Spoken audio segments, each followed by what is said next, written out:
Alright, Nocturne. I'm going to go ahead and start saying that there are two different versions of this game. There's regular Nocturne, and then there was Maniac's Edition. Maniac's Edition has 5 additional dungeons, it has an extra ending, it has Dante from the Devil May Cry series, and it has Raida Kuzunoha from the Devil Summoner series, depending on which country you live in. And for this review, we're going to assume that I'm talking about Maniac's Edition, because if I remember correctly, that's the easiest version to find in the States. I don't know about other countries, but I know that it's most easiest to find in the United States, or you can get it off Amazon.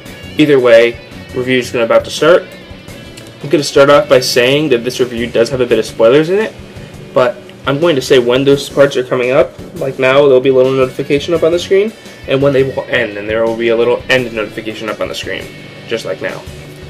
So, you start off the game as this kid going to visit his teacher at a hospital, and things escalate pretty bad. You know how most games have the hero trying to save the world and all? Yeah. At the start of the Nocturne, the world is already pretty much fucked. Everybody but you, your teacher, your 2 friends, and this asshole are all fucking dead. Oh, and this guy, Hijiri. Later on in the game, it's revealed that Hijiri is actually the reincarnation of Aleph, who's the protagonist of the second Shin Megami Tensei game. His whole deal is that he was cursed by God for his transgressions. He killed Lucifer, Satan, and Yahweh with just a sword and a few demons. Jesus fucking Christ. Anyways, you get saved by this kid who's actually Lucifer, Lord of Darkness. Now you're probably thinking, but didn't you just say that Lucifer got killed by Aleph? He did, but this is explained by the Amala network.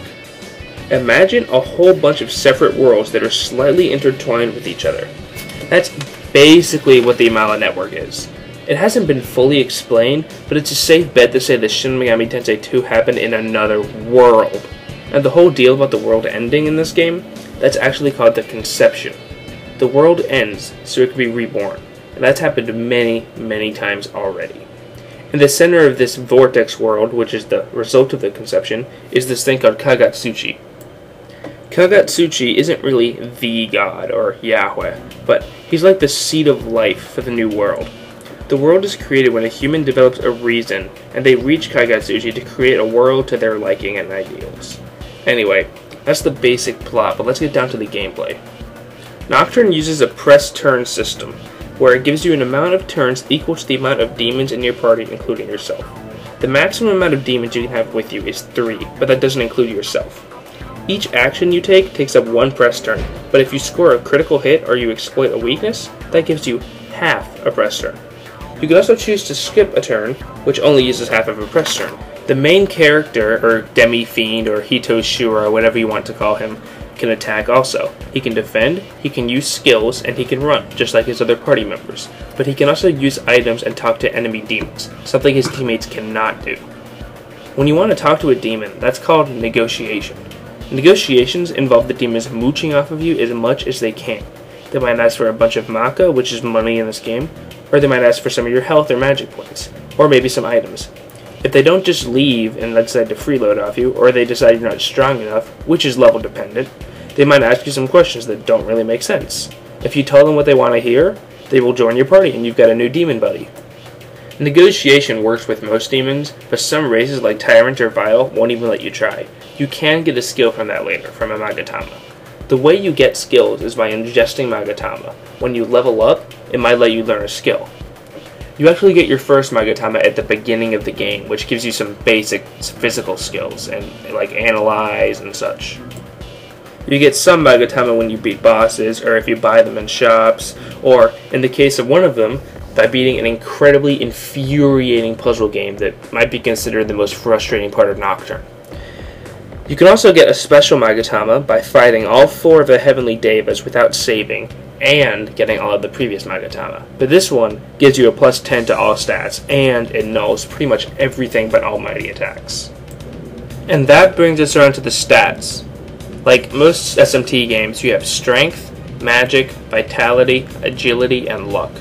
Most players build their Demi-Fiends with a strong affinity for physical attacks, and luck is pretty much useless in most Mega 10 games. Demon fusing is also in this game, and there is a lot of demons. Skill inheriting is still in this game, but it's pretty useful if you want to make a really strong demon. Nocturne uses a random encounter system, so when this little indicator down here turns red, you're about to be attacked. The moon phase indicator up here is important too. If it's a full moon, you won't be able to talk to demons like you normally would, and you'll be able to do a sacrificial fusion in the Cathedral of Shadows. Various moon phases also let you summon special demons, namely fiends. Now, the difficulty of this game is pretty high. When I first played, I was getting my ass handed to me by low-level demons.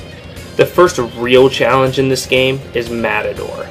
If you're someone who's just entering the Shin Megami Tensei series, or you've only played Persona 3 or 4, this guy is a real wake-up call. You'll need to learn how to use buffs, fuse demons that know certain elements, and get a decent skill set from here on out. There's a lot of good skills to get, but the most powerful combo is probably Focus followed by a Frey Kugel, though buff and debuff skills like Warcry and Fog Breath are great. That pretty much covers it for the gameplay and mechanics, so I should get around to the actual review. The gameplay is fantastic. The turn press system worked great, and everything about this is amazing, though Hito's Shura does move kind of sloppily at first, but you get used to it. The graphics in this game are incredible. This game came out in 2004, and it still looks good. A lot of the demons in this game are new, or have been greatly redesigned. The scenery is great, and every location has its own feel and atmosphere to it. This is aided mainly by the soundtrack, which is just phenomenal. There's a bunch of different random encounter tracks, character themes, atmospheric music for just about every area. There's actually over 70 tracks on the official soundtrack. Crazy stuff. The story is also just great, but I don't want to go any more in depth on that than I have to. But things do get a little sad later on in the game, but that's pretty much like most Shin Megami Tensei games. It's also got pretty good replay value. You can beat the game and then start over for a new game plus, which lets you retain your compendium data and gives you the ability to play the game from a first-person perspective, like the original Shin Megami Tensei games. It doesn't give you as much incentive as replaying Persona 3 does, where you keep just about everything, but it's worth playing. Overall consensus on Nocturne? Fucking buy it. It's so fucking good. It is one of the best games I've ever played. Probably one of the best. I know that sounds redundant, but like it's probably like one of my 3 favorite games of all time. And that's like up there with Super Metroid. And you know how big that game is. Just fucking buy it. Go on Amazon, go to GameStop, though I don't really like GameStop. Go there if you have to. Borrow it from a friend. Emulate it if you have to. It's amazing. If you like turn-based games, if you like mythology, if you just like the music, if you like skeletons, there's a lot of skeleton-looking dudes in this game, just play it. That's all for the review on Nocturne. I'll see you guys eventually for maybe a Metroid Prime review, maybe Cave Story. Send me in a message on YouTube, send me an ask on Tumblr, tell me what games you want to see me do review, and I will consider them, and I will probably do them, assuming I played it, or can play it.